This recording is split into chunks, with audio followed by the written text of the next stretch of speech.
torí pé ẹni tó bá lógo tó bá dẹ̀ mọ̀ yóò kíyèsára lọ́nà mẹ́ta àbí mẹ́rin. Okay, sir. Yóò kíyèsára fún tẹnu ẹ̀ ó máa jẹ, ohun tí ó máa wọ ẹnu ẹ̀ àti tí ó máa jáde lẹ́nu ẹ̀, ẹni tó bá lógo gbọ́dọ̀ kíyèsára. Kì í ṣe gbogbo nǹkan ló lè jẹ tó bá lógo, torí pé nínú ayé yìí àti ibi tó jẹ́ pé torí ọ̀rọ̀ tó sọ, ọ̀rọ̀ ẹnu ẹ̀ náà fi gbà mú láti gba ògo ẹ̀ lọ́wọ́ ẹ̀. Ẹlòmíín sì tẹ̀ pé torí oúnjẹ tó jẹ, oúnjẹ náà fún jẹ tó fi gba ògo ẹ̀. So èèyàn gbọ́dọ̀ wà very careful nípa nǹkan tó wọ ẹnu ẹ̀ àti tó jáde nínú ẹ̀ tó bá mọ̀ pé òun lógo.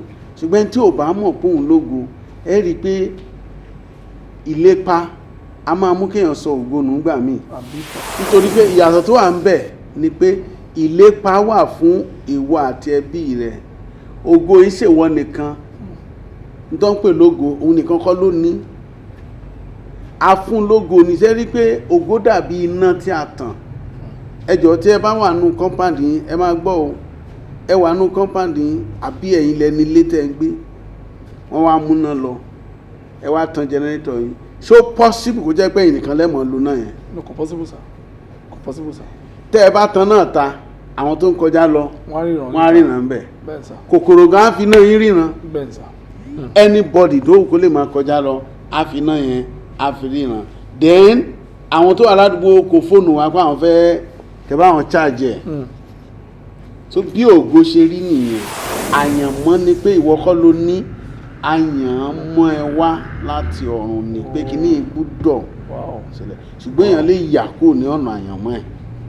So èèyàn lè yà kúrò ní. Èèyàn lè yà kúrò. Is it intentionally or unintentionally? By default, by unintentionally. Wow. Now tẹ́ bá wò ní òde òyìnbó wọ́n ní destiny. Yes, sir. It is a short form of destination. Ibi tí ìrìn àjò ẹ máa parí sí náà ń pè ní destiny. Wow. So tẹ́ bá rẹ̀ wò sí ibi tó yẹ kí èèyàn destiny tí ìrìn àjò ẹ lè parí sí, èèyàn lè yà kúrò ńbẹ̀ tí ò bá ṣọ́ra kó má parí síbẹ̀. Ẹni tó yẹ kó jẹ́ pastor ó lè end up kó di olúwo. Sure. Or ẹni tó yẹ kó jẹ́ pilot. Ẹni tó yẹ kó live long up to 80 years, he can die 30 years. Òṣèlú ìlépa a máa gé èèyàn, a máa divert attention èèyàn kúrò nínú ọ̀nà ògo. A máa gé àyànmọ́ kúrú. Ó máa ń gé àyànmọ́ kúrú, ó dẹ̀ máa ń gbé èèyàn kúrò lọ́nà ògo. Kò rẹ̀ sí profession yẹn láyé tí ò ní sẹ́nìkan tó máa jẹ́ mentor tàbí ẹnìkan tó máa wò lókè tó jẹ́ tó lè pè é ètò ọ̀dà. Tó bá ti wà ní level yẹn pé kò sẹ́ni tó lè pè é ètò ọ̀dà, kò sẹ́ni tó lè pè é sákèsí pé mo gbọ́ pé ó sọ báyìí, ó yá lọ reverse ẹ̀, lọ ṣàtúnṣe, lọ gbàdúrà báyìí tàbí kó lọ sí báyìí. Tí wọ́n bá wà ní level yẹn tí ò sẹ́ni tó lè bá a sọ̀rọ̀ mọ́, is a one step to destruction. Ètò bí Ọlọ́run ṣe tọ́ ayé, ó máa ju àwọn kan lọ, àwọn kan máa jù ẹ́ lọ, àwọn kan máa jẹ́ èrò ẹ, wàá ju àwọn kan lọ. So àwọn kan ó máa wọ̀ ẹ́ lókè pókè ló wà, ìwọ náà ó máa wọ àwọn kan pé òkè nù ọ́ wà. Bọ́lọ́run ṣe tọ́ ayé nìyẹn. Certificate sí àwọn nǹkan kan wà jẹ́ pé bó ti ò kéèyàn sáré tó kò sí nínú àyànmọ́ ẹ̀ kò lè bá. Olúwa o. Ẹ ti get ẹ gbọ́ ẹ jọ sà, ṣé àìjẹun ológbò ni ò jẹ́ ó tájá ni? Kò tẹ statue tó tajá náà ni mo rí. Ṣé torí kò jẹun ni ò jẹ́ kó ga tó ajá? No sir, no sir. So àwọn èèyàn gbọ́dọ̀ ní, so dúró de Ọlọ́run ní àkọ́kọ́ nínú ìrìn àjò pé ó fẹ́ kógo ẹ̀ ó tàn, dúró de Ọlọ́run àkọ́kọ́ nìyẹn. Ẹ̀kejì ni pé jẹ́ olótìtọ́. Kí ni mo sọ sà? Jíjẹ́ olótìtọ́. Jíjẹ́ olótìtọ́. Because the Bible says righteousness exalts a nation. Sin is a reproach to anybody. God told me this training lesson for years ago, more than 15 years ago. Don't run after any material things. Go after pleasing me. If you have done anything to please me in your life, I will make you. But most people don't follow that today. Nobody wants to be submitted to anybody. That's why I quickly correct you when you said I'm a guest speaker in your church, Babami. I can't be a guest speaker in my father's house. Yes, sir. I'm not a guest speaker. It's a great and rare privilege that he even said he should invite me to come and speak. He was the one. So if I don't have him as my father, as my mentor, how would I stand on such this altar and preach? Because to every altar, there must be a priest. There must be priest.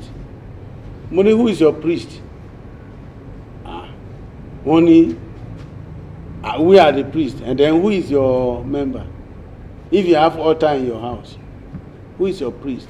What I'm trying to ask them indirectly is that when you have altar, who is piloting you how to conduct the activities of the altar? The activity of altar. There must be, to every altar, there's a priest, and there's a senior priest somewhere. There's a high priest. These are deep ones, sir. So who is your high priest? Matter. Only Olúwa ní pé kúrò nínú ilé yẹn lọ àdúrà tó fẹ́ gbà tí mo fẹ́ lọ wábì kan tó ti máa gbà wá orí òkè kan tó máa lọ mi ò lè sọ fún because he was talking to me at his 89 or 80 something mo ní ṣé màá wá sọ nígbà báyìí pé mi ò lówó lọ́wọ́ tí màá fi lọ ní okay mo ti gbọ́ sà. You wanted instruction was instructive. He has given the instruction. So I removed the last ceiling fan I have in that room that night. I removed it. I sold it to all these aboki.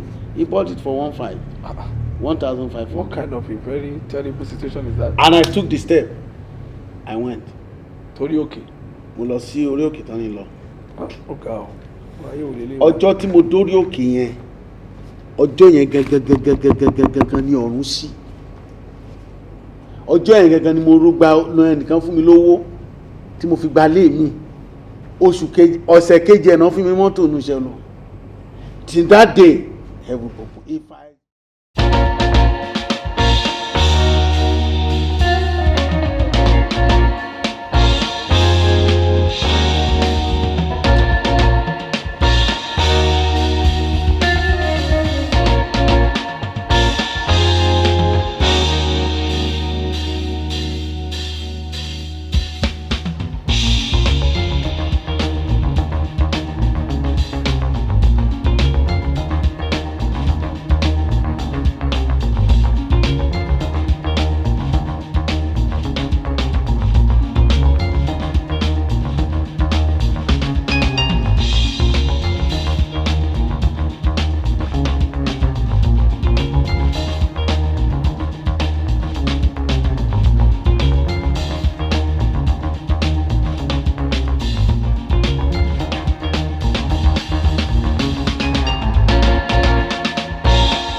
ẹmọ tó yẹ kó ṣiṣẹ́ yìí gbàrà tó ti sọ irú nǹkan báyìí tó bá yẹ kó ń lọ church pastor ẹ̀ lọ yẹ kó pè ṣùgbọ́n àwọn ọmọ òde òní ò fẹ́ gbọ́ correction mọ́ pastor àbí àfa àbẹ́ni kankan tó jágbàlagbà ó yẹ kó pè ọ̀rọ̀ tó sọ yìí ó ti kọjá ẹnu ẹ̀ já lọ bẹ̀bẹ̀ fún àánú jágbàdúrà ṣùgbọ́n torí pé tí àwọn èèyàn ti di àyà àwọn èèyàn ti di even gan tó yẹ kó ṣe correction lè wò pé tóun bá correct nsìn ó lè bú òun ó lè dọ̀là nsìn kó fi bóun sáyé so a lot of it kì í ṣe irú nǹkan báyìí lèèyàn fi máa ń sáwàdà it's unfortunate for him nobody wants this to happen to him but then it's very unfortunate anything that is sacred. kò pẹ́ tó remove tó ṣe comedy ẹ̀ tán. kò sẹ́ni ọ̀run ń ṣe bí téèyàn fi ń sáwàdà because àwọn kan wà tí fámìlì wọn tó ẹ̀ṣẹ̀ ń sunkún lórí ìṣẹ̀lẹ̀ tó ṣẹlẹ̀ sí wọn so wọ́n fi kú wọ́n fi ń ṣàwàdà wọ́n fi ń sọ̀rọ̀ so wọ́n dẹ̀ ń fọ̀rùn sọ̀rọ̀ ọ̀run ṣe bí ó tún sọ bébí káwọn wọ náà. ẹja ó mà ṣe let's leave that story. ó mà ṣe that is very painful. sir but the Lord will be with his parents amen sir àwọn tètè sọ láti bẹ̀rẹ̀ ló ó tẹ̀ bá mi lẹ́rù but kí làwọn kankan tí ó máa dínà ogun because ní seminar tí ẹ lọ nígbà táwọn young people yẹn tó ń ṣe choir anniversary ní CAWERM ẹ sọ àwọn kan nípa nǹkan tó lè dínà ogo àwọn ọ̀dọ́ àwọn ìwà wo àtàwọn nǹkan wo ló lè ṣe ara ẹ̀ náà òun náà ìyá tíjà kú ara ẹ̀ náà lélẹ̀ tí èèyàn fi ọ̀run ṣe àwàdà igbó mímu lọ́rùn àti kí wíwọ náà àti all that kò yé so but kí láwọn nǹkan tí ẹ ti sọ díẹ̀ ń bẹ̀ but ó yíwú wá pé kẹlà wà lọ́yẹ̀ kí so that a lot of people can even benefit a lot of young people tó ní luck láti wo broadcast right now. ṣẹ́rí tá bá ń sọ̀rọ̀ nípa ògo kan mẹ́ta ló jọra wọn. Ògo àyànmọ́ àti ìlépa. Ògo àyànmọ́ àti ìlépa. Ìlépa yẹn wà very kò wà popular to my hearing, sir. Ó ní nǹkan tẹ́ ẹ̀ target. Okay, sir. Nǹkan tẹ́ fẹ́ dà. Focus, okay. Ṣẹ́rẹ́ ọ̀pọ̀lọpọ̀ ni ò mọ nǹkan tó ń pè lógo. Wọn ò dẹ̀ mọ̀ tó ń pè láyànmọ́. Ìlépa ló common. Ìlépa làwọn èèyàn mọ̀ jù. Okay, now. Ìlépa. Gbogbo èèyàn tó wà lórí ayé ìjọba béèrè pé kí ni ìlépa ẹ̀ á sọ ẹlòmíì ló ń fẹ́ kọ́lé, ẹlòmíì fẹ́ ra mọ́tò, ẹlòmíì fẹ́ ṣùgbọ́n fẹ́ ṣàwọ̀. Ẹlòmíì fẹ́ lọ sí Amẹ́ríkà, sir. Fẹ́ lọ sí Amẹ́ríkà, kò dà. Ìlépa nìyẹn. Ìlépa as ambition. So bẹ̀tẹ̀ rí ògo. Tẹ́ bá wo ohun tí Ọlọ́run sọ nípa ògo. Psalm 19 ó ní pé Ọ̀rọ̀ ló fọ́. Ó ní àwọn ọ̀run ń sọ̀rọ̀ ògo Ọlọ́run. Ní ọ̀run wọn ò ní nǹkan kan. Ní ọ̀rọ̀ ògo Ọlọ́run tàn débẹ̀ tẹ́ pé òun náà ń sọ̀rọ̀ nípa ẹ̀. Àwọn tó ń yìn torí ògo ẹ̀ ni. Àwọn tó ń worship torí ògo ẹ̀ ni. Àwọn tó ń kọrin torí ògo ẹ̀ ni. Àwọn anything tó ń ṣe lọ́run nítorí ògo Ọlọ́run ni. Àwọn kan wà lórí ìkúnlẹ̀ bẹ́ẹ̀. Ìwé oníwàásù ó ní oníwàásù kọ́ ìfihàn sorry. Ó ní ìtànná ògo ẹ̀ kò ṣeé fojú lásán wò. The brightness of his glory cannot be seen. So ó wá sọ pé gbogbo ayé kún fún ògo Ọlọ́run. Yẹn pé gbogbo èèyàn tó wà láyé ló ní ògo. Ọlọ́run dá ògo mọ́. Ó ga ọ. So nǹkan tó wá jọni lójú tó yani lẹ́nu pé ọ̀pọ̀lọpọ̀ tó lógo ò mọ̀. Ó ga ọ. Ẹlòmíì ò mọ̀. Ó mọ̀. Wàhálà ò lè yé bá. Then mo ti sọ̀rọ̀ nípa ògo rí. Bẹ́ẹ̀ sáde ti sọ severally. Àyàn ọmọ nìkan lẹ̀ ti dábò. So ẹlòmíì ò mọ̀ bóun tẹ̀ lógo. Ó kàn tó pọ̀. Majority. Yes. Torí pé ẹni tó bá lógo tó bá dẹ̀ mọ̀ yóò kíyèsára lọ́nà 3 àbí 4. Okay, sir. Yóò kíyèsára fún tẹ́nu ẹ̀ ó máa jẹ. Ohun tí ó máa wọ ẹnu ẹ̀ àti tí ó máa jáde lẹ́nu ẹ̀ ẹni tó bá lógo gbọ́dọ̀ kíyèsára. Kì í ṣe gbogbo nǹkan ló lè jẹ tó bá lógo. Torí pé nínú ayé yìí àti ibi tó jẹ́ pé torí ọ̀rọ̀ tó sọ ọ̀rọ̀ ẹnu ẹ̀ náà fi gbà mú láti gba ògo ẹ̀ lọ́wọ́ ẹ̀. Ẹlòmíì sì tẹ̀ pé torí oúnjẹ tó jẹ oúnjẹ náà fún jẹ tó fi gba ògo ẹ̀. So èèyàn gbọ́dọ̀ wà very careful nípa nǹkan tó wọ ẹnu ẹ̀ àti tó jáde nínú ẹ̀ tó bá mọ̀ pé òun lógo. Ṣùgbọ́n tí ò bá mọ̀ pé òun lógo ẹ rí i pé ìlépa a máa mú kéèyàn sọ ògo nù gbà míì. Ambition. Yes. Rough ambition. Mo ń ṣiṣẹ́ kan mo fẹ́ dolórí ìdí iṣẹ́ yẹn. By all means. By all means. Èèyàn lè gba bẹ̀ pé mo fẹ́ lépa kí n di ọ̀gá kí n dọ̀gá mi ṣe nípasẹ̀ bẹ́ẹ̀ kó sọ ògo ẹ̀ nù. Bí o fẹ́ di foreman ní sódà bí. N tó kàn fẹ́ achieve náà ni pé kó kọ́lé kó ra mọ́tò kó dẹ̀ lówó tó pọ̀ lákàntì tó bá fẹ́ lọ abroad kó lọ tó bá fẹ́ tọ́jú ọmọ kóró tọ́jú ẹni tó ń lépa ẹ̀ nìyẹn ó dẹ̀ lè gba bẹ̀ sọ ògo ẹ̀ nù. Kábíyèsí Ọlọ́run gbà wá o. Yes. Nítorí pé ìyàtọ̀ tó wà ń bẹ̀ ni pé ìlépa wà fún ìwọ àti ẹbí rẹ. Ògo ìṣèwọ nìkan tó ń pè lógo òun nìkan kọ́ ló ní. A fún lógo ní sẹ́rí pé ògo dàbí iná tí a tàn. Ẹ jọ̀ọ́ tí ẹ bá wà nù compound yín ẹ máa gbọ́ o. Ẹ wà nù compound yín àbí ẹ̀yin lẹni ilé tẹ́ ń gbé. Wọ́n wá múná lọ. Ẹ wá tan generator yín. So possible kó jẹ́ pé ẹ̀yin nìkan lẹ́mọ̀ lò náà yẹn. No, kò possible sir. Kò possible sir. Tẹ́ ẹ bá tan náà ta àwọn tó ń kọjá lọ wọ́n á ríran bẹ́ẹ̀. Bẹ́ẹ̀ sir. Kòkòrò gan á fi náà yín ríran. Bẹ́ẹ̀ sir. Abẹ́ get kòkòrò á fi náà tẹ́ ẹ tàn yẹn á fi ríran. So àti èèyàn gidi àti èèyàn dàkejì gbogbo ọ̀nà máa rí bẹ́ẹ̀ tan náà sì kẹta lójú kẹ́ pé wọ́n ti múná lọ kó má ní lọ ní 1 month kò sí náà òun ṣẹlẹ̀ ní Nàìjíríà but lálálẹ́ ẹ̀ máa ń tanná sí ìta àwọn yóò wá security light yẹn bí wèrè ń kọjá lọ yóò fi náà yẹn rí iná bí èèyàn gidi ń kọjá lọ yóò fi náà yẹn rí iná anybody tó kó lè máa kọjá lọ á fi náà yẹn á fi rí iná then àwọn tó wà ládùúgbò kò fóònù wá pé àwọn fẹ́ kẹ́ bá àwọn charge ẹ̀ so bí ògo ṣe rí nìyẹn wọ́n follow ẹ̀. mo ń follow ẹ̀ sir. so ògo yìí ṣe fún ẹnìkan ìlépa ló wà fún ẹnìkan o lè lépa yes mo fẹ́ ra mọ́tò tó bá ti ra mọ́tò yẹn kí ló kù so tí o bá sì ṣọ́ra ìlépa lè gba ògo èèyàn sọnù. ìlépa ambition lè bà glory jẹ́. yes. pé èèyàn lépa tí kò dẹ̀ farabalẹ̀ gbogbo ẹ̀.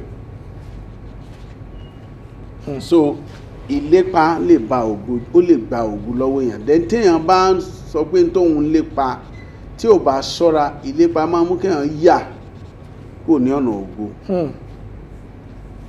because for example sin a rí àwọn mìíràn àti ìyá. yes sir. mo fẹ́ kẹ́ ṣe tán ni. mo ṣe tán. a ti rí àwọn mìíràn tí yẹ pé torí pé wọ́n ń lépa nǹkan wọ́n máa lọ church wọ́n á gbàdúrà wọ́n á gbààwẹ̀ wọ́n á múra orí òkè ní bàbá wọn ìyá wọn gbogbo wọn wọ́n máa tẹ̀lé wọn káàkiri láti gbàdúrà fún wọn tán bá ti lè gba nǹkan yẹn tán bá ti lè bá nǹkan yẹn ó ti lè bá ó tán wọ́n rest. ọ̀tá alẹ́ ni má padà sí wa ọ̀tá alẹ́ ni má dẹ̀yìn wa bẹ́ẹ̀ ni sà tó ń léèyàn àwọn ọ̀tá láéláé. nípa ògo ògo dàbí iná téèyàn tàn tó wà valuable for everybody both within and without. then ògo kì í ṣe fún ẹnìkan ó wà fún gbogbo èèyàn so ìlépa nìkan ló wà ẹnìkan sí ló wà àyànmọ́ òun ni ìtún téèyàn ti yàn láti ọ̀run. àyànmọ́ òun ni wọ́n pè ní destiny. okay. tẹ́ bá wo méjèèjì bó jẹ́ òyìnbó ni ó wà self-explanatory bó dẹ̀ jẹ́ Yorùbá lẹ fẹ́ gbé lọ ó wà self-explanatory. àyànmọ́ ni pé ìwọ kọ́ ló ní àyànmọ́ ẹ wá láti ọ̀run ni pé kí ní gbúdọ̀ ṣẹlẹ̀ ṣùgbọ́n èèyàn lè yà kúrò ní ọ̀nà àyànmọ́ ẹ̀. so èèyàn lè yà kúrò ní. èèyàn lè yà kúrò. is it intentionally or unintentionally. by default by unintentionally. Wow. now tẹ́ bá wò ní òde òyìnbó wọ́n ní destiny. Yes, sir. It is a short form of destination. Ibi tí ìrìn àjò ẹ̀ máa parí sí náà ń pè ní destiny. Wow. so tẹ́ bá rẹ̀ wò sí ibi tó yẹ kí èèyàn destiny tí ìrìn àjò ẹ̀ lè parí sí èèyàn lè yà kúrò ńbẹ̀ tí ò bá ṣọ́ra kó má parí síbẹ̀. so ìyẹn argument máa ń wà lórí destiny pé teaching destiny ó máa ń cause uproar ó máa ń cause a lot of divisions. conflict of interest. conflict wà lórí there's a lot of philosophy of idea and the theology of realm. so àwọn kan believe pé there's no destiny àwọn kan believe pé no destiny is not real. Yeah, but the truth is destiny is real. But the balancing of that statement is but one can miss his destiny if care is not taken. Yeah, one can miss his destiny. ẹni tó yẹ kó jẹ́ pastor ó lè end up kó jẹ́ olúwo. Sure. or ẹni tó yẹ kó jẹ́ pilot. ẹni tó yẹ kó live long up to 80 years he can die 30 years. Because the word of God cannot be broken. The infant of you will live for 100 years. No one will die young. So, if you follow God, you reach your destination. But a lot, for example, ẹni tó gba visa kó n fẹ́ lọ lóyìnbó. Yes, sir.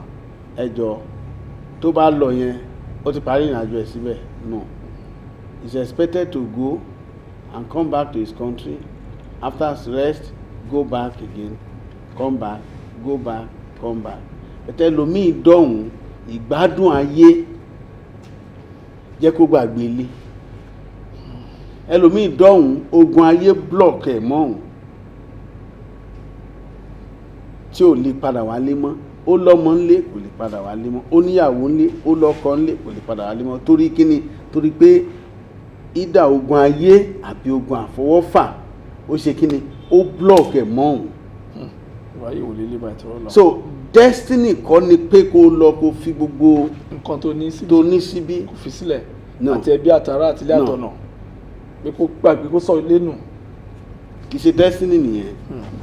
So ògo àti àyànmọ́ ó fẹ́ jọra wọn ṣùgbọ́n kì í ṣe nǹkan kan náà. Now answer your question. Yes sir. Báwo lèèyàn ṣe lè fulfil ògo? Bẹ́ẹ̀ sà tí wọ́n ṣe lè rí ògo ẹ̀ lò. Because mo rí pé kí n sọ ní adé rí ògo tí ẹ lò. Commander Ebenezer Obi Fabiyi MFA wọ́n rí ògo tí wọ́n lò.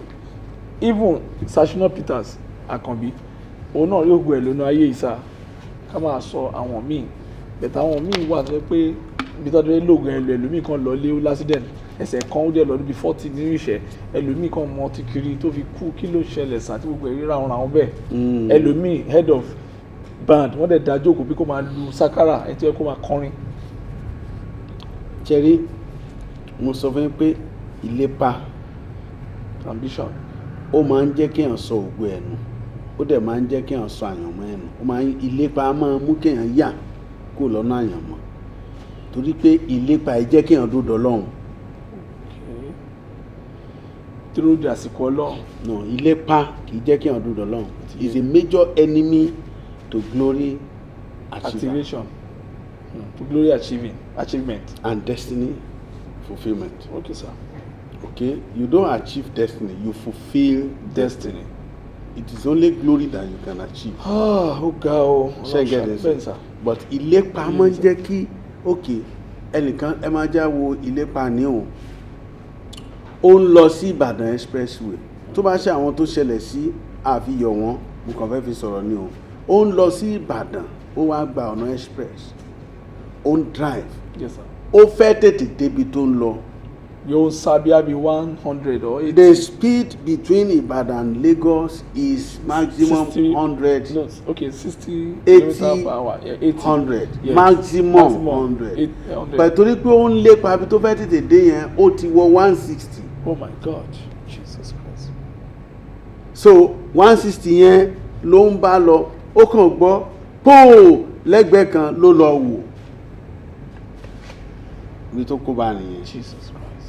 So ìlépa ni ṣùgbọ́n ó ti yà kó ní ọ̀nà tó ń lọ bí àyànmọ́ ṣe rí nìyẹn bí ògo ṣe rí ni ìlépa a máa gé èèyàn a máa divert attention èèyàn kúrò nínú ọ̀nà ògo. A máa gé àyànmọ́ kúrú. Ó máa ń gé àyànmọ́ kúrú ó dẹ̀ máa ń gbé èèyàn kúrò lọ́nà ògo. Máa ṣe kábíyèsí. Ẹlòmíì dẹ̀ ní ṣẹ́rí gbàrà tó bá ti lébi ìlépa tó bá ti bá ohun tó ń wá báyìí á dàbí pé bóyá kò ní nǹkan kan mọ́ ọwọ́ kan ò lè mú mọ́lẹ̀ mọ́ kò ní ẹni tó ń advice kò lẹ́ni tó ń gbọ́ràn sí mọ́ lẹ́nu kò sí adviser kò sí bàbá kò sẹ́ni kò ní anything kò rẹ̀ sí profession yẹn láyé tí ò ní sẹ́nìkan tó máa jẹ́ mentor ẹ̀ tàbí ẹnìkan tó máa wò lókè tó jẹ́ tó lè pè é ètò ọ̀dà tó bá ti wà ní level yẹn pé kò sẹ́ni tó lè pè é ètò ọ̀dà kò sẹ́ni tó lè pè é sákèsí pé mo gbọ́ pé o sọ báyìí ó yá lọ reverse ẹ̀ lọ ṣàtúnṣe lọ gbàdúrà báyìí tàbí kó lọ sí báyìí tí wọ́n bá wà ní level yẹn tí ò sẹ́ni tó lè bá a sọ̀rọ̀ mọ́ is a one step to destruction. It's a one step to destruction. Tó bá ti wà ní level pé ìwàásù kankan kò ràn ẹ́ mọ́ kò dẹ̀ sí bàbá nínú Olúwa tó lè pè ẹ́ pé mo gbọ́ pé o sọ báyìí fún ìyàwó àbí fún ọmọ àbí fún lágbájá sọ fún mi pé o sọ̀rọ̀ báyìí ó yá lọ yí ọ̀rọ̀ no lọ bẹ́ẹ̀ sọ wípé kó má bínú jẹ́ kọ́rọ̀ yẹn parí síbẹ̀ tí ò bá ti sí ẹni yẹn èmi mo sọ bẹ́ẹ̀ o kò jìnnà sí ìparun àbí kò jìnnà sí ìjákulẹ̀ torí pé bí Ọlọ́run ṣe tọ́ ayé ó máa ju àwọn kan lọ àwọn kan máa jù ẹ́ lọ àwọn kan máa jẹ́ irọ́ ẹ wàá ju àwọn kan lọ àwọn kan ó máa wọ̀ ẹ́ lókè pókè ló wà ìwọ náà ó máa wá àwọn kan pé òkè nù ọ́ wà bọ́lọ́run ṣe tọ́ ayé nìyẹn certificate sí àwọn nǹkan kan wà jẹ́ pé bó ti ò kéèyàn sáré tó kò sí nínú àyànmọ́ ẹ̀ kò lè bá Olúwa o ẹ ti get ẹ gbọ́ ẹ jọ sà ṣé àìjẹun ológbò ni ò jẹ́ ó tájá ni kò tẹ statue tó tajá náà ni mo rí ṣé torí kò jẹun ni ò jẹ́ kó ga tó ajá no ẹ bọ́ ajá yín dọ̀là gbogbo oúnjẹ tó yẹ kẹ́ fi bọ̀dì kó oúnjẹ tó yẹ kó jẹ lọ́sẹ̀ kan ẹ fi bọ́ lọ́jọ́ kan ẹ máa ṣe bẹ́ẹ̀ bóyá yóò máa ga tó màálù. mi ò rò bẹ́ẹ̀ sà kò lè ga tó màálù sà. ṣájá lè ga tó màálù. no sà kò tó nínú ìran wọn bọ́n ṣe rí nìyẹn sà. wọn èyí jù bẹ́ẹ̀ lọ kì í ṣàìjẹun kì í ṣe pé wọn lówó lọ́wọ́ kì í àyànmọ́ tiwọn nìyẹn ṣùgbọ́n tó bá dọ̀rọ̀ pé ká jà ká bùyàn jẹ ká fàyàn ya pẹ́rẹpẹ́rẹ màálù lẹ́nu ẹ̀ ajá lè ṣe. ìran ajá máa ń burú sáwọn èèyàn. tó bá ní màálù mẹ́ta ń lé táwọn kan wá fẹ́ wọ táwọn lè fẹ́ wọlé tó wá tú wọn lẹ̀ lórí ìṣó tí màá lè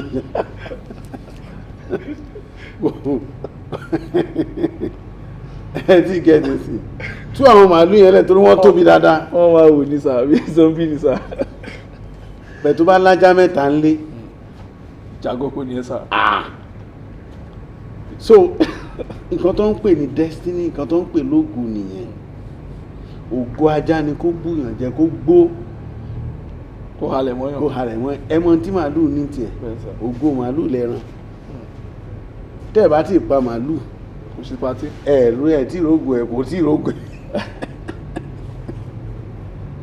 ẹ̀ tí gẹ̀ẹ́tẹ̀ ó lè dàbí àwàdà but that's a simple way we can illustrate it ẹ máa sin ẹ mọ́ this rabbit local rabbit àbí imported ẹ máa sin kò sóúnjẹ tẹ́ ẹ lè fún kò lè ga tó ajá nu lẹ́yìn. So we need to come to that knowledge. Under the glory and the destiny study. Get this? Yes, under the glory and destiny study, we need to understand that there are people kò sí tán bá pé 40 years and above kò sẹ́ni tó máa gbọ́ orúkọ wọn kán sáré dọ̀la wọn máa sákú ni kán máa ṣe nǹkan kan kán kàn máa gbàdúrà kán máa develop ara wọn lórí nǹkan ṣe yẹn kán máa ṣe tán bá pé 40 years destiny wọn ni pé after 40 làwọn áńgẹ́lì tí ó boost ẹ̀ láyé tí ó boost ògùn ẹ̀ máa tó bẹ̀rẹ̀ iṣẹ́ pẹ̀lú ẹ̀ torí wọ́n fẹ́ kó jẹ́ mentor àti àríkọ́gbọ́n fáwọn kan bẹ́ẹ̀ tó bá lọ ń wora ẹ̀ nígbà tó wá lọ ń wọ àwọn age mate ẹ̀ pé at 20 and 25 àwọn táwọn jọ jẹ́gbẹ́ tí ń lo mọ́tò òun náà fẹ́ lo mọ́tò ìlépa yẹn tó bá ń lépa pé òun náà fẹ́ lo mọ́tò láti 25 20 àwọn nǹkan tó yẹ kó ṣe tó bá pé 40 kò ní lè ṣe mọ́ torí ìlépa yẹn ti ṣe kí ni ó ti gbà kúrò. ó ti dàrú ó ti bàjẹ́ ìlépa yẹn ó ti da ọ̀nà rú. a ní láti come to that knowledge. Argument lè wà lórí ẹ̀rọ ẹ̀lẹ́mí lè sọ pé òun ò gbàgbọ́ kí mà ṣe my force. So pé àwọn èèyàn lè sọ pé àwọn ò gbàgbọ́. ẹlẹ́ni láwọn ò gbàgbọ́ pé wọ́n lè yarí ní Ìbàdàn wọ́n yarí ní Kiri wọ́n yarí nífẹ̀ẹ́. But the truth ni pé lóòdù kan bínú sí. ṣẹlẹ̀ lomi gbogbo tá à ń sọ tí ò bá pé 60 years. ó ga ọ Ọlọ́run ṣàánú wa o Jésù. ṣé ara wọn even nínú iṣẹ́ Olúwa ara ìránṣẹ́ Ọlọ́run mi tẹ́ pé until 65 káyé tó gbọ́rúkọ ẹ̀. ẹ ti gẹ́ ti sìn mo fẹ́ gbọ́rọ̀ bàbá yẹn ti kú bàbá Sandela.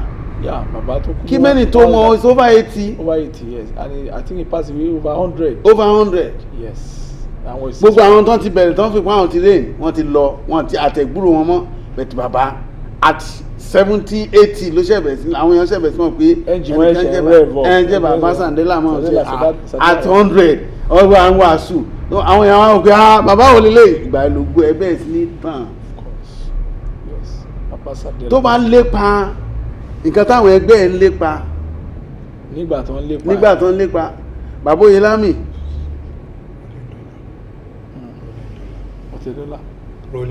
rolling dollar àmà rolling bàbá Oyèlámì ẹ jẹ́ ń sọ bàbá Oyèlámì kí Prophet Oyèlámì káwọn èèyàn tó mọ̀ pé bàbá ti lókìkí wọ́n ti ní kinní kan láti ìgbà tó yẹ normal bet wọ́n kọ́ yìí di pé ayé mọ̀ wọ́n ògo yẹn tàn tí wọ́n ní calm tó tóbi gan wọ́n ti lé ní 60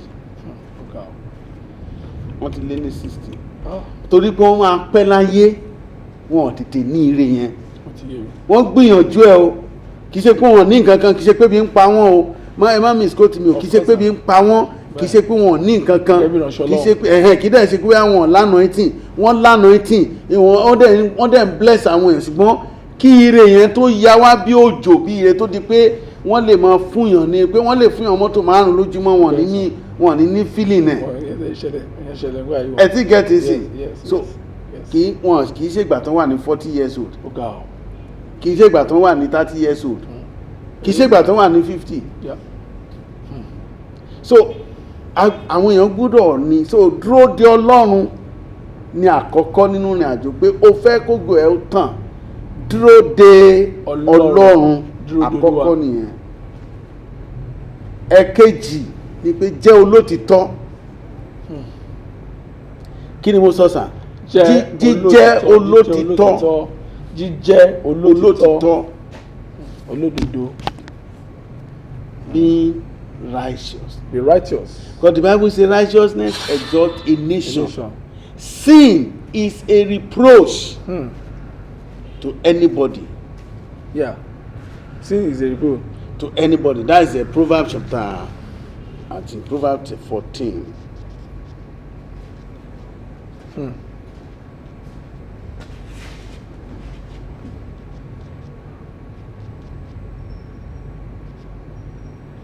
Proverbs 14, chapter 34. Righteousness exalts a nation, but sin is a reproach to any people. So, what I'm saying is that it is a righteousness that exalts a nation. If you are righteous, you will be exalted in the long run. So, waiting on God alone, waiting on God, dídúró de Ọlọ́run, àsìkò Ọlọ́run wà ṣùgbọ́n àwọn èèyàn sọ pé mò ń bọ̀wọ̀ Ọlọ́run kò yá lógún ọdún jẹ́ kí n dọ́gbọ́n sínú ẹsẹ̀ mi jẹ́ ń ṣe òun ló máa ń kó bá ọ̀pọ̀lọpọ̀ nǹkan tó ń kó bá ọ̀pọ̀lọpọ̀ nìyẹn. Ògórì mo sọ nígbà kan pé òótọ́ wọ́n máa ń já ògo èèyàn gbà àwọn máa ń daṣọ bògo wọ́n lè ṣá ògo lọ́gbẹ́ wọ́n lè ṣe ogbẹ́ sí i téèyàn bá dúró ti Ọlọ́run tó sì jẹ́ olódodo tó sì jẹ́ ẹni tó ní ìwà mímọ́ tó wá tún jẹ́ ẹni tó jẹ́ pé ó ní ẹ̀mí ìrẹ̀lẹ̀ yóò gba ògo yẹn padà. Òtítọ́ ni pé wọ́n lè gba ògo kan gbé síbòmíì wọ́n lè fògo pamọ́ wọ́n máa ń ṣá ológo lọ́gbẹ́ wọ́n lè ṣá ògo èèyàn gan lọ́gbẹ́ wọ́n lè já ògo èèyàn gbà wọ́n lè transfer wọ́n lè tà á gbogbo yẹn òótọ́ ni wọ́n lè pa ògo. ẹ wò wọ́n ṣe já ògo gbà lọ́wọ́ Adonija tó ń gbé fún Solomon sir nígbà bàbá yẹn ti wà lórí bí bàbá yẹn ti fẹ́ kú ọ̀rẹ́ dì o. So but the key to receive to make our glory shine or that boost your glory is number 1, wait on God. Dúró de Ọlọ́run. Dídúró de Ọlọ́run yẹn ó ṣe pàtàkì. Delayed gratification. àìlè dúró de Ọlọ́run ló kó bá Sọ́ọ̀lù. òun ló kó bá Sọ́ọ̀lù. tẹ́ bá dé wo ìrìn àjò Dáfídì tó ló dúró de Ọlọ́run ogun yẹn padà tán torí pé ẹwùgbà tí wọ́n ordain sá Dáfídì pé ó máa dọba ọdún kìíní lọ ọdún kejì lọ ọdún kẹta lọ ọdún karùn lọ ọdún kẹwàá lọ kò dọba o bí 14 to 15 years after ló ṣe tó dọba wọ́n dẹ̀ ti da òró lé lórí tipẹ́ ẹlòmí tó wá parí ìsìn ẹni ẹ̀ láti jẹ́ ògo yẹn ò tàn wọ́n ti ṣe kú adé yẹn ò dórí ẹ̀ kà á dáadáa story David King David ní Bible. Yes ṣùgbọ́n torí pé ó dúró de Ọlọ́run orin kan wà tá a máa ń kọ nígbà ni àwọn tó dúró dolúwa àwọn tó dúró dolúwa a ó tún agbára wọn ṣe o wọn ó sáré kí yóò sì rẹ̀ wọ́n wọn ó rìn arẹ̀ kí yóò mú wọn wọn á fi ẹ gòkè bí ìdí àwọn tó bá dúró de Olúwa a ó tún agbára wọn ṣe. They are those that wait on the Lord shall renew their strength. They will walk, they will not be weary and tired. They will run, they won't be tired. Lastly, they will fly with the wind. So, kéèyàn dídúró de Olúwa, ọ̀pọ̀lọpọ̀ ní ò dúró de Olúwa mọ́ lẹ́ni o, àìmọye obìnrin, àìmọye ọkùnrin tí ò lè dúró de Olúwa mọ́. So, èkejì náà ni jíjẹ́ olódodo. Ẹ̀kẹta ni rírẹ ara ní sílẹ̀. Ṣé rírẹ ara ní sílẹ̀ yẹn ó lè torí pé two no ti pọ̀ jù. I don't need a prophet. Oh, I don't need a church. I don't have to go to church today before I serve my God. I can even worship God. You are not humble. Do you understand what I'm saying, sir? Yes, So, in you have to humble yourself. And get a right channel. Submit yourself to a channel of edification. Mo sọ pé that some disciples, by the grace of God, I have some people that follow me, and I tell people, don't get to the point where you don't have anybody that you subject your life to. In terms of honest leadership, sir. Sir, even if you have money than that person, you may have popularity than that person, but you must subject yourself to somebody who has the understanding of God. 1 Corinthians chapter 5 verse 25 and 26 only. And the Uzziah was a king in the Lord, and as long as sought the seek the face of God through Zechariah, who have the understanding of God, God made him to prosper. God prospered him. And that's 2 Chronicles 26 verse 5. The Bible quote that he sought God in the days of Zechariah, who had understanding in visions of God. And as long as he sought the Lord, God made him to prosper. To prosper. Yes. He sought God in the days of Zechariah, who had understanding in the visions of God. And as long as he sought the Lord, God made him to prosper. He was seeking, 2 Chronicles 26 verse 5. He was seeking the face of the Lord through Zechariah. He was a king. Wow. Yeah, it was a long-serving king. If you want to see, check verse 1. Okay, I understand. Yeah, from the beginning. Yes. He was very 16 years old when he became king. Can you imagine? Very young. Young. He's the youngest serving king and the longest serving king. In the Bible. In his day. Yes, Eka. 2 Chronicles. No, chapter 26, verse 1. Okay. That's 2 Chronicles 26. 2 Chronicles 26, verse 1. Yeah. Where goes internet? Then all the people of Judah took Uzziah, who was 16 years old, and made him king in place of his father Amaziah. Coming, sir. Is it done? Yes, I'm going to move to go to verse. What was that? Verse, the next verse.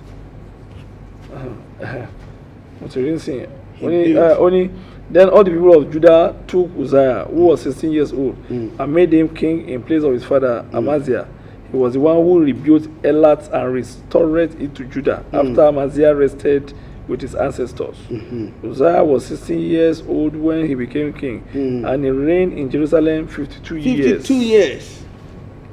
His mother's name was Jecoliah. She was from Jerusalem. Then he did what was right in the eyes of the Lord, just as his father Amaziah had done. He sought God during the days of Zechariah. Did you see that? Who instructed him in the fear of God. Who instructed him in the fear of God. That's where I'm going. As long as he sought the Lord, God gave him success. God made him prosper.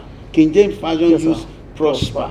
You see, you must have somebody who is instructing you in the fear of God, no matter how great you want to be.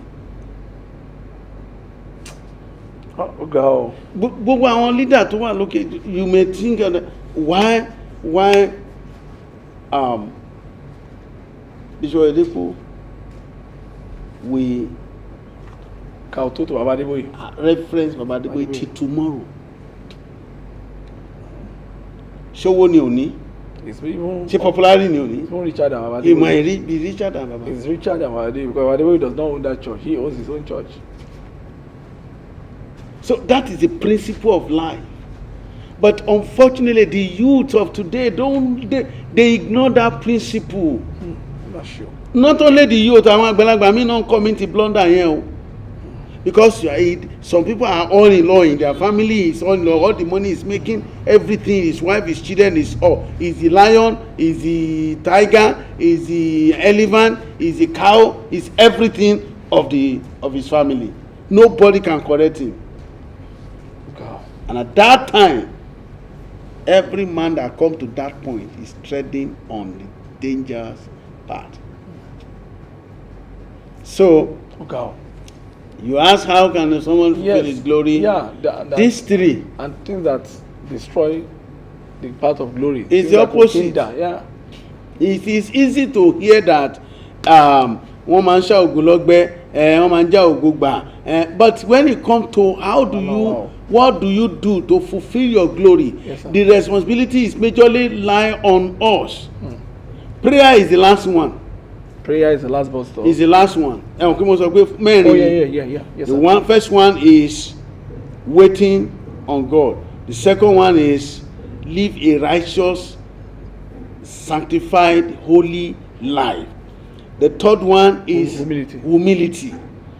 Subject yourself to a process of discipline, a principle of life. Oh God. If you are an accountant, you are not the first person that will become an accountant in life. There's a law that guides accountancy. Follow the law. Don't break the rules. You are certified, in your profession. Chartered accountant. Yeah, you are chartered, you are certified. But there are other things you still need to do. If you are a chartered accountant last week or last year, there are people who have been chartered 40 years ago, 30 years ago. You can't know everything that they know in one day.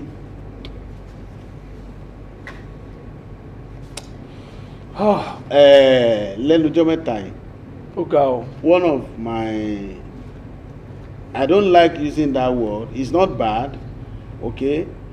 I can say my son in the Lord. He's one of my son by the grace of God. We've been together for some time now.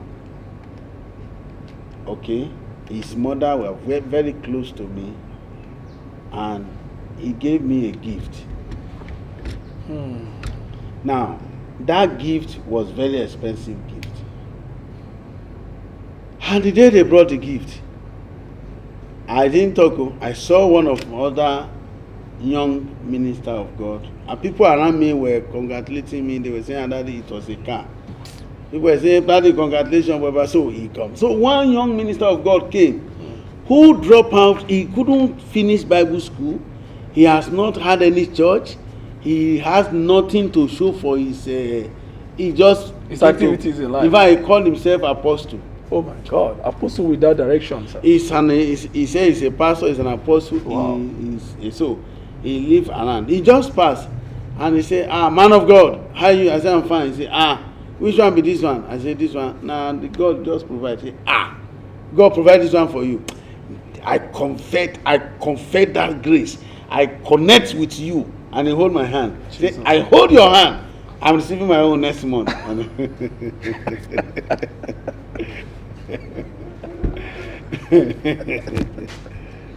Oh my God. No need. So, after a month, I saw him. I said, "Where's your car?" Whether we say, my man of God, he's coming very soon. He's coming very soon. Mi ò ní kò ní wá. I even prayed that he should come, but he lacked principle. Oh God. So there's no solid foundation of grace. God told me this training lesson for years ago, more than 15 years ago. Don't run after any material things. Go after pleasing me. If you have done anything to please me in your life, I will make you. But most people don't follow that today. Nobody wants to be submitted to anybody. That's why I quickly correct you when you said I'm a guest speaker in your church, Babami. I can't be a guest speaker in my father's house. Yes, sir. I'm not a guest speaker. it's a great and rare privilege that he even said he should invite me to come and speak. He was the one. So if I don't have him as my father, as my mentor, how would I stand on such this altar and preach? God. Sorry. And you will bear me witness. Yes, sir. They gave me 10 minutes or 15 minutes to preach. And I'm not sure if I spend more than that. Okay, sorry. Eventually, they gave me 20 minutes. At the end of I remember they gave me 20 minutes. And I don't think I stay up to 20 minutes on that. You have the clip. Yeah, we are editing. I don't think. So I won't say because I'm anointed, I'm this or that. I left the church that day. I got there, they said, you are preaching for this so minutes. And I gladly receive it. So what I'm saying is every minister or everybody, whatever you are doing, even if you are working in the oil company, you just start yesterday. There's some people have been working there for 50 years. See them as your mentor. Although we also need to talk to people at the up, because sometimes Yobani idea gagara ofeka. But I was going to talk about tormentor and mentor. Some mentor you see as mentor, but they are tormentor. But yeah, that's see. Torí pé tẹ́bárí nǹkan tó ń pè ní okay, bóyá tí bá lọ sọ́jà ẹ bá mi tẹ́bárí Sam iPhone. Yes, sir. Sam iPhone tó wà together. Sam iPhone 26. Ṣé lè rí? Kò possible, sir. Kò sí brand ẹ bẹ́ẹ̀. Kò sí brand ẹ lọ́jà. So kò lè sí fake ẹ. Yes. Because kò sí original ẹ. Kò sí. So kò lè sí fake. Kò lè sádàlú ẹ. So iPhone bóyá 16 or 17 ni the highest iPhone tó wà lọ́jà sí. Lè rí iPhone 20. Àti the level yẹn sir. Kò lè sọ original. So nígbà tí ò sọ original kò lè ṣe kíni, kò lè sí fake. So that is why for the fact that you see the counterfeit, it shows that it's original. So tẹ́bára àwọn àkùkọ gàgàrà tí ò fẹ́ kí kékeré kọ, àkùkọ gàgàrà wà tó tún fẹ́ kí kékeré kọ náà wà. So we have to follow these 4 principles if you really want your glory to shine. And you want the glory to be shine. You want to be successful in life. It's a principle you must not ignore. Tell my children, you don't ignore it. You can't. Okay, let me say this. No matter how brilliant student can be, can he become a professor? Can he have PhD, for example? Can he become a doctor without reading some other people book? I don't think so. You can't be anything without training. No matter how brilliant he can be, you can't become a doctor. You can't even become a graduate. You can't have BSc holder if you don't read other books that was written by other scholars. Yeah. I don't know if that's. I understand, sir. If you don't read what others, you have to read other people's pen. Yeah. So you can't say you are brilliant to me. I don't know other people before I become what I am. It's a counterfeit. It's a satanic strategy to put that person in grave. Your thesis cannot be completed if you don't read. You must make reference to the book I mean thesis. Yeah. Of course. Thesis now. Yeah, thesis, of course. Yeah. Before graduation. Before certification. Your project, anyway. Yeah. Even in your project, but before you bind your project and say it's certified, before it will be approved. It has to be a combination of other people's minds. Well, yeah, minds. That you have borrowed, and you must make reference to them. That's a complete project. If you don't make reference, if you write no reference to anybody, no professor, no supervisor will approve it. You must make reference to the person you quoted his book. You quote his word. Or it amount to plagiarism. Yes. So that's the life. So if you say you are praying, you are fasting, that must be Somebody asked me one day, he called me, lórí kíní media náà ló ti rí mi, ó ní ọkùnrin ni wọn àti ìyàwó ẹ̀ náà jọ di ọwọ́ ara wọn múná náà fẹ́ pè mí, wọ́n bá pè mí, wọ́n ní àwọn máa ń gbàdúrà láti bí 12 years, ogun yẹn ò dẹ̀ ṣẹ́, kí làwọn tó lè ṣe, mo ládùúrà náà lẹ́mọ̀ gbà, wọ́n ní wọ́n láwọn ní pẹpẹ, wọ́n láwọn ní ọ́tà nínú ilé àwọn, pé so àwọn máa ń gbàdúrà, mo ní ẹni pẹpẹ, English náà sọ, mo ní you have altar, who is your priest? Because to every altar, there must be a priest. there must be priest. Money, who is your priest? Money, we are the priest. And then who is your member? If you have altar in your house, who is your priest? What I'm trying to ask them indirectly is that when you have altar, who is piloting you how to conduct the activities of the altar? The activity of altar. There must be, to every altar, there's a priest, and there's a senior priest somewhere. There's a high priest. These are deep ones, sir. So who is your high priest? Matter. Who is piloting you in the prayer? You are praying low. Sometimes the prayer is not about shouting. I told you, giving reference to Baba Tumo in his days. Yes, sir. I get to know him through Baba Adebayo, my yoga. I know Baba Tumo through him. One day he called me. He's late now. God bless his soul. God bless his soul, and he continued to rest in the bosom of the Lord. I was at home. He called me. He said God spoke to him that the prayer he gave me last month, I should change the prayer. Only àdúrà tí mo fún ọ lóṣù tó kọjá yí padà, Olúwa ní kí n fún ọ nílé pé kó máa gbà. And I was praying that after 7 days he called me and said God told him that the angel has come to your house 7 times. He couldn't meet you. That not that you are not at home, but the angel could not enter your house. Mo ní bàbá kí ni kí n ṣe, ó ní kúrò nílé yẹn lọ́gbà. As at that time mo ti wà stranded, mo ti wà grounded. Kò sówó oúnjẹ mọ́, kò sówó ilé mọ́, kò sí anything, kò sí nǹkan kan mọ́. Ó ní olúwa ní pé kúrò nínú ilé yẹn lọ, àdúrà tó fẹ́ gbà tí mo fẹ́ lọ wábì kan tó ti máa gbà, wá orí òkè kan tó máa lọ. Mi ò lè sọ fún, because he was talking to me at his 89 or 80 something. Mo ní ṣé màá wá sọ fún bàbá yìí pé mi ò lówó lọ́wọ́ tí màá fi lọ ní. Okay, mo ti gbọ́ sà. You wanted, instruction was instructive. He has given the instruction.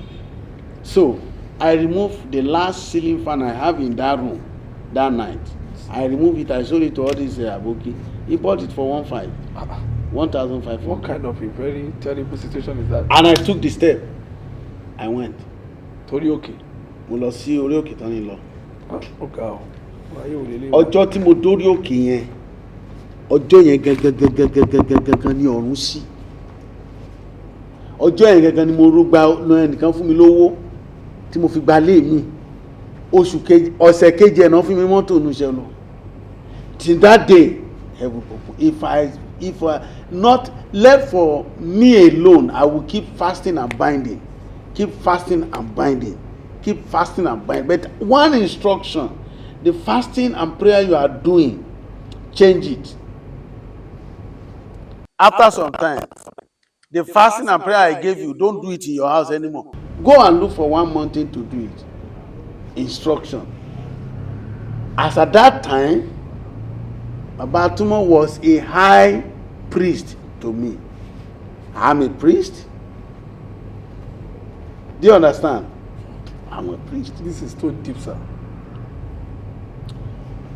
Baba mi, ọ̀gá mi baba.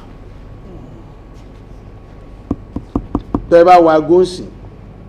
Yes, sir. Tí baba Kẹ́hìndé ọ̀la bá pè wọ́n pé mo fẹ́ rí ẹlẹ́fọ̀n sí, ó ń lọ nìyẹn. Just like a command, a soldier command. Because he respected the man to the last call. Look how. He has a man he respects.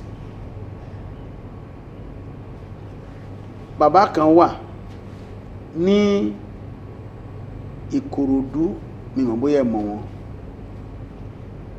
Mi mọ̀ bóyá bàbá yẹn gan sì wà ń sìn. Wọ́n sì wà ń bẹ̀. Bàbá sì wà. Bàbá rẹ̀ mú. Tí bàbá rẹ̀ mú bá pe ọ̀gá mi sìn, ó máa lórúkọ tó máa ń pè wọ́n. Ṣẹ̀gẹ́. Tó bá ti pé Ṣẹ̀gẹ́, mo fẹ́ kó rí mi sínsìn, gbàgbé ẹ̀, kò síbi tí bàbá wà, bàbá Adébáyọ̀, ó máa lọ rí wọn. Nǹkan tó ń, so why lọ́lọ́run ṣe ní bless ẹ? Because he's a high priest, he's a prophet. Yes, he has a prophet, he has people he subject and submit to. Bí mo ṣe ń bá yín sọ̀rọ̀ sí, tí kọ́ bàbá mi bá wọlé pé Gbolahan bá mi Badagry àbí máa bọ́ sí kí mò ń sọ, à ń close ẹ̀ nìyẹn, à ń lọ. So, but a lot of people don't have that again. They don't have father. They don't have guiding fathers. They don't have instructors. Just like No the instructor. area of pilots. Nobody is guiding you. Everybody is going. Don't forget, sir. People, your instructor, you may be blessed than your instructor. You may have money than your instructor. You may have popularity than your instructor, but your instructor remain your instructor. Ẹ jọ̀ọ́ sir, ta ló pè ní the richest man in Africa? Alhaji Dr. Aliko Dangote. GCON, sir. Tó bá fẹ́ travel lọ síbi kan sí ta ló máa pilot ẹ̀? The pilot, yes, sir. Ṣé pilot yẹn ṣó lówó jù lọ? No, sir. But he must commit his life To that pilot. to that pilot. In the aeroplane. If, as soon as he enter that aeroplane, if he will arrive successfully where he's going, it depends on that pilot. Pilot's instructions. The president of Nigeria, His Excellency, tó bá wọnú plane kò ní pilot ara ẹ̀ o. You must follow the instruction of the instructor of the pilot. If the pilot says, "Sir, Your Excellency, please tie your belt," ṣé o máa sọ pé no, I'm His Excellence. No, sir. Ó máa tie belt ẹ̀ ni. If the pilot say, "Please, Your Excellency, lie down now." There's a turbulence. There's a turbulence. Don't sit down. Lie down. Kí ló máa ṣẹlẹ̀? Ó máa lie down. Kò ní sọ pé I'm the president of Nigeria. No, I can't lie. You know. So no matter how great, how you must have somebody who is instructing your life. Go. So it may take you long time to get the right instructor, but you must have it. At long run. And the instructor can be, you may have somebody who is instructing you when you come to your profession. And when you come to spiritual life, you can have somebody. A person who is your leader, who is your priest, who is your instructor, cannot be your prophet, cannot be your spiritual instructor. That must be a spiritual instructor. And the social life instructor. Yeah, well, And the family life instructor. There's a sister, I don't want to mention her name, live in outside the country. Recently, she and her sister were fighting. It was a serious challenge. They were arguing on matter. So the sister was coming home, and she called me and said, "Sir, èmi àtẹ̀gbọ́n mi ń jà o, ó dẹ̀ ló ń bọ́ alẹ́ ìsìn kíní kan gbàgbá kan àwọn kan mo ní okay, hold on, jẹ́ n gbàdúrà fún orúkọ Jésù mo ní wo kì í sọ̀rọ̀ àdúrà kúrò ńlé má jẹ́ ó bá ẹ ńlé àwọn dáàdì mi ní kúrò mo ní kúrò ńlé sẹ́ ó yá kúrò ńlé now kúrò ńlé nǹkan tí mo rí ò dáa o kúrò ńlé. Melika. Okay. Sir, àǹtí ẹ̀ mú mọ́ lọ́wọ́. Jesus Christ. Later, after 2 weeks, àǹtí ẹ̀ sọ pé òun sọ̀rọ̀ ó wá ń sunkún pé òun mọ nǹkan tó bá léwu lọ́jọ́ yẹn pé tó má jẹ́ pé òun bá lé ni pé òun fẹ́ shoot ẹ̀ kóun dẹ̀ shoot ara òun. Pé tó yẹ pé òun bá ń lé ni. Kóun máa pa àwọn á dẹ̀ para òun káwọn méjèèjì kúrò láyé. Meanwhile, Ọlọ́dẹ ti fi hàn yín. Mo ní kó kúrò nílé. And she was arguing with you. Òun ló pè mí o, kì í ṣe pé mo rí o, òun ló pè mí pé wọn àtẹ̀gbọ́n òun jà kíní kan mo ní jẹ́ gbàdúrà àbágbàdúrà orúkọ Jésù mo ní kúrò nílé onídàájí ẹ jẹ́ kó máa bọ̀ kù sí nǹkan tó máa ṣe mo ní kúrò nílé sẹ̀ kúrò nílé ní tí mo rí ò dáa o ó dẹ̀ gbọ́ ó kó báàgì ẹ̀ ó ṣe kúrò nílé ni ẹ̀ ó lọ sí school àwọn ọmọ ẹ̀ ó lọ gbọ́ àwọn ọmọ ẹ̀ ó dẹ̀ gbàbẹ̀ jáde lọ. Bí ó tẹ̀ lọ Heights Hotel. Ìjẹta àbí ìjẹrin ló ṣe ń pè mí pé ó ṣeéṣe kó máa gbọ́ mi tó bá wọ kíní ló ń pè mí pé Ọlọ́run ló ní kóun kúrò nílé pé àǹtí òun ti wà sóbá ó ti wà pé ìgbà tí bàbá kan wá parí ẹ̀jà yẹn fún wọn orí ilẹ̀ náà ń jà lé lórí bàbá yẹn ti wá parí ẹ̀ fún bàbá yẹn wá ṣètò àǹtí ẹ̀ wá ní pé kí ni ò bá ṣẹlẹ̀ pé ṣó bílíìpì lọ́jọ́ tí mo bínú wálé ẹ̀ ó ní ìbọn so ó ní àǹtí òun sọ fún òun pé òun fẹ́ gọ́nà òun dáhùn òun dẹ̀ para so tí ò bá ní spiritual instructor n tá à ń sọ ẹ̀kọ́ làwọn máa sọ. àti wà nù pépà àti wà lórí blog káàkiri ọmọ ìyá méjì. so ọmọ ìyá méjì yìnbọn pa para wọn outside the country. So a lot àti ẹni tó fẹ́ wọ plane tá a máa sọ pé mọ́ra tíkẹ́ẹ̀tì yẹn nígbà kan tí plane já èmi ní mọ́ra tíkẹ́ẹ̀tì ó tiẹ̀ ó ní ta òun ní tíkẹ́ẹ̀tì ó ní orí the same time wọ́n fẹ́ jọ fly almost 5 minutes 10 minutes different pé tíkẹ́ẹ̀tì lè ó dárúkọ tíkẹ́ẹ̀tì lè ó dá mo ní orúkọ Jésù mo ní má bá àwọn pípé fly ó lóun dẹ̀ ti bá wọn fly rí wọn wà kí mo ní má bá wọn fly mi ò mọ rí sí má bá wọn fly eléyìí ní kò fa Abuja to Lagos plane yẹn ló crash sí Agége Ṣàgége ní àbí lẹ́gbẹ̀dẹ̀ that was 2012 tó jábọ́ sórí ilé that upstairs was June 3 Fagba ni that is mo ti mọ airline yẹn that is Dana Air crash yẹn wọn bọ̀ láti Abuja bẹ́ẹ̀ ni Dr. Olivia Junu máa kú sínú ẹ̀ tó yìí tí wọ́n lè jáde ní plane. So spiritual guidance, professional instructor, they are very, very important in life. And the only thing that makes somebody to submit himself to an instructor is humility. So, I think I answered your question. I want to thank you so much, sir. Daddy, in fact, lọ́gbọ̀rọ̀ Ọlọ́run,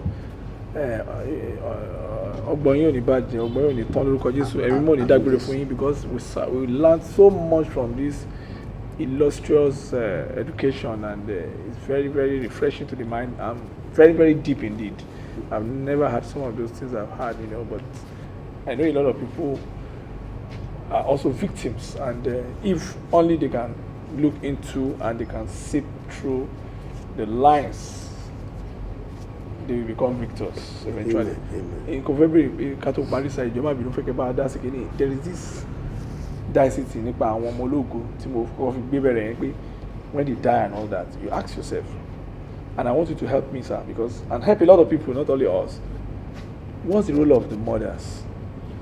Now, in the Bible, you see a mother who worked so hard to snatch the glory of a senior brother and give it to a younger brother. And the younger brother was asking her that, tí àṣírí bá tú tí dáàdì bá lọ mọ̀ kíní, tó máa lọ ṣe pé dáàdì máa burú, ó ní kéèpù yẹn kó wà lórí mi. At the end of the day, they did the politics. The father nearly got it, but eventually, when wàhálà fẹ́ dé, olótú ní kí bọ̀bọ̀ yẹn já dànù, bí ẹ̀gbọ́n yẹn ó máa ṣá ipa. Now, you look at the case of Zanku and all that. You look at the case of Mohbad.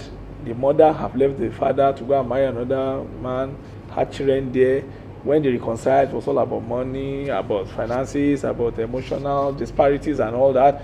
You look at the case of Zanku, the mother was crying that he just came from Abuja. We didn't hear about the father, that he's one taking care of her, he's one giving her money. He even promised to do this for her before the death came. Then you look at the case of Dagrin too. The mother said something to a close friend. So the question is, what's the role of mothers in the life of glorious children, sir?